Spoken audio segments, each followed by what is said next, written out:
Hey, what's good, party people? So as some of you may have noticed by now, I'm having a bit of fun doing these reviews, as it's nice getting back to the live action production end of things and taking a little break from me just talking over some pictures. And it's so much so that I feel motivated to bring you guys the best reviews on SH Figuarts Dragon Ball Z figures in terms of production and entertainment value. Other than that, I'm taking a small break from some of my original ideas. I noticed a couple YouTubers copying my ideas.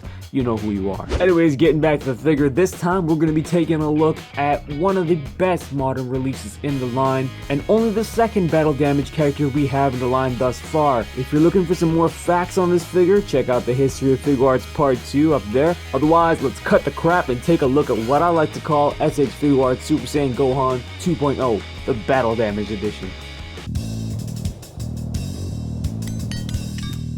Gohan, listen.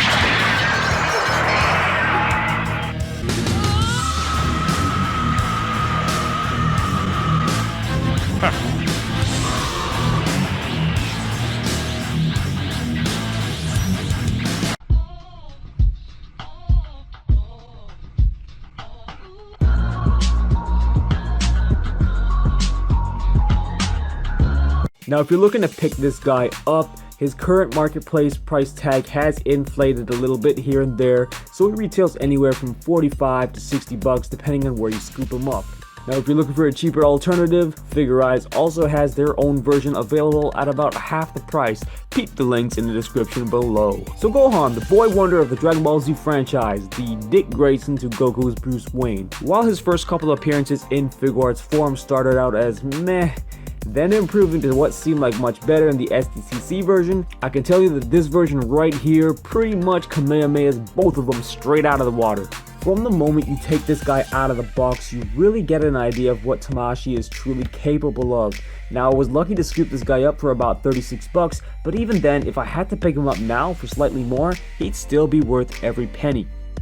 Alright, now real quick, let's do a quick side by side here so I can help those of you who don't have the figure yet get a better idea of why I'm raving so much about this guy right here. Look at that, I mean, it's night and day right here. First of all, it looks like Gohan actually went outside and got some sunshine for once. Second, the colors are way more vibrant and of course more anime accurate with the 2.0.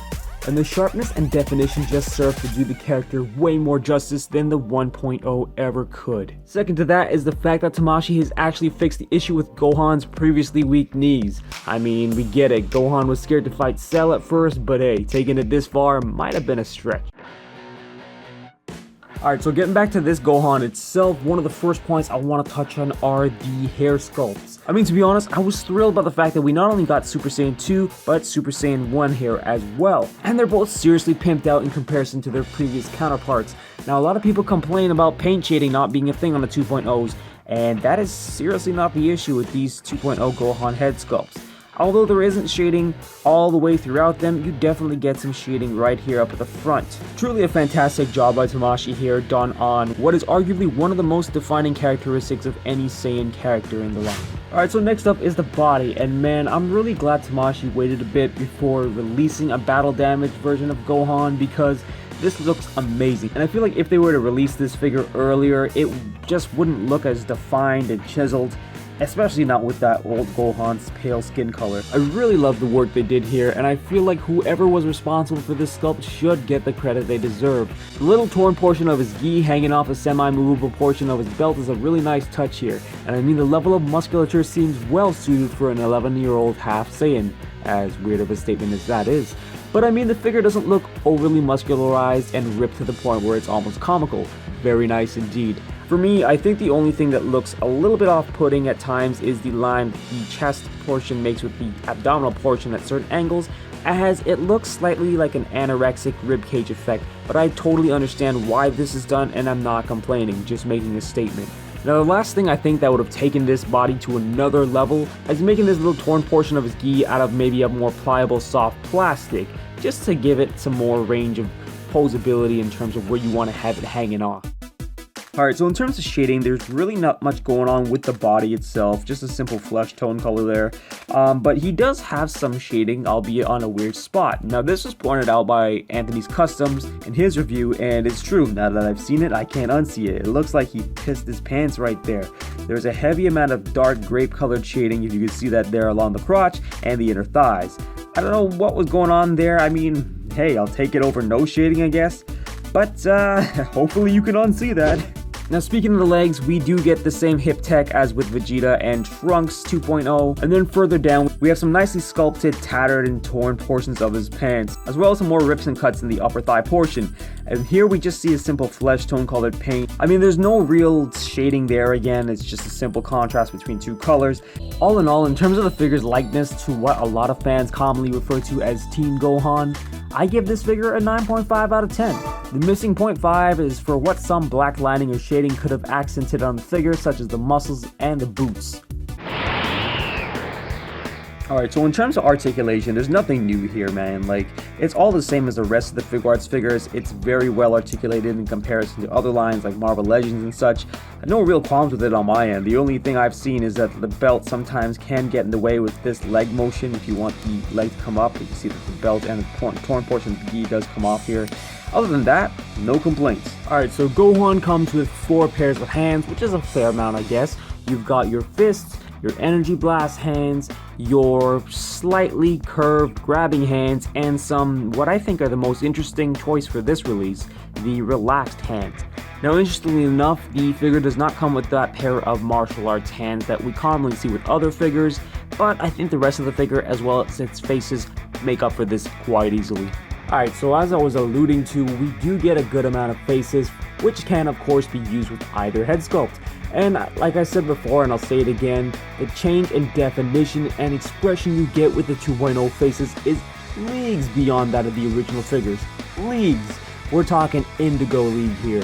So with Gohan, we get a grand total of 5 faces. Now for the most part, they're all very angry, as they probably should be with this representation of Gohan, because there's nothing really happy going on at this moment in time. It's all pain and agony, right? Now honestly, I would have liked to see the happy face make a return, but like I said with this figure, there's not a particularly happy moment other than maybe when he finally defeats Cell and he finally gets to relax for 2 seconds. So 2 of these phases are the typical stern looking face that we commonly see with almost every Figuarts release. The only difference here is we get one looking off to the side as we see with Trunks, Vegeta, and Super Saiyan 3 Goku 2.0. Now the third face here is the teeth gritting face, which I'm always a fan of. It's a nice intermediate between the kind of almost expressionless stern and the over-expressive shouts. Which brings me to the fourth face, which is your standard screaming, powering up, what have you, however you want to use it, angrier face. And lastly, we have the fifth face, which is perhaps the most unique to Gohan's release here. The face indicating some kind of pain or extreme sadness, or the moment in which Gohan truly released everything to ascend past Super Saiyan into Super Saiyan 2. A very welcome addition in my opinion, as again, we virtually don't see this face with the rest of the 2.0 Saiyans, and I'm always a fan of face plates which add an extra range of emotion to the spectrum when it comes to posability. So perhaps this figure's biggest shortcoming is the fact that it doesn't come with any accessories, unless you want to count the Super Saiyan 1 head, which again I'm very grateful for. Honestly though, what accessories specific to Battle Damage Gohan could they have included? I mean, we already have that head from 16, so there's that. But I mean, the only other thing I could think of would have been maybe a Cell Jr. minifigure, but again, this is a very solid release even without that. And if you're wondering, you can somewhat pop his head off, take the cape from the original Gohan and kind of squish it on there and just slap the head on. It barely works, but why in the world would you do this? This just looks weird, like he's a hobo or something.